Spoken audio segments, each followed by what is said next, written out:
আমরা যারা ফেনীর মানুষ, আমাদের দীর্ঘদিনের দাবি এখানটা একটি মেডিকেল কলেজ এবং বিশ্ববিদ্যালয়ের।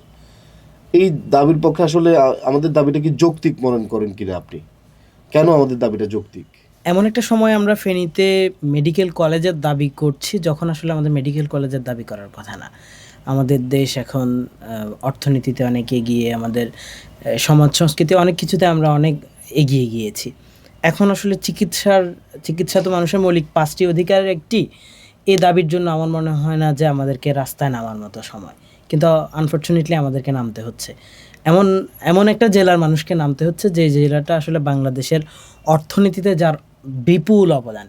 মানে বাংলাদেশের যে রেমিটেন্স আয়ের যে জেলাগুলো রয়েছে তার মধ্যে ফেনী অলমোস্ট শীর্ষে থাকে, সবসময় শীর্ষে আছে।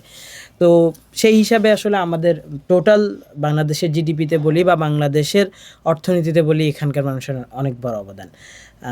এবং এই যে আমাদের যে রেমিটেন্স যোদ্ধা যারা টাকা পাঠাচ্ছে, এই টাকা দিয়েই তো আসলে পুরো রাষ্ট্রের অর্থনীতিটা ঘুরে দাঁড়াচ্ছে। সেখান থেকে নিশ্চয়ই আমার যারা একটা কথা আছে যে গরু দুধ দেয় তার লাথি খাওয়া ভালো। সেই হিসাবেও যদি বলি, মানে নাগরিক হিসাবে আমি বাদ দিলাম। আমি যেহেতু আমি দুধ দিচ্ছি, আমার একটু বেশি দাবি দেওয়া থাকবে, সেটা স্বাভাবিক। কিন্তু এখন বেশি দাবি দেওয়া না, আমার যে মৌলিক চাহিদা যেটা চিকিৎসা, সেটার জন্য আমাদেরকে এখন রাস্তায় নামতে হচ্ছে। এটি আমাদেরকে কেন বললাম, রেমিটেন্স যোদ্ধার কথা বললাম যে আমাদের রেমিটেন্স যোদ্ধারা বিদেশ থেকে টাকা পাঠায়, সেই টাকায় আমাদের রাষ্ট্রের অর্থনীতি সচল হচ্ছে।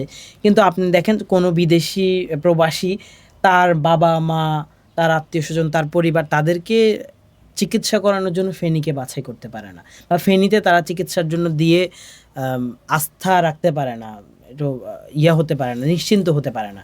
ইভেন তারা নিজেরাও বিদেশ থেকে এসে সারা জীবন দেশের জন্য অবদান রাখে, শেষে এসে যে নিজের গ্রামে বসত করবে, সেখানে এসে তার মৌলিক চিকিৎসাটুকু পাচ্ছে না।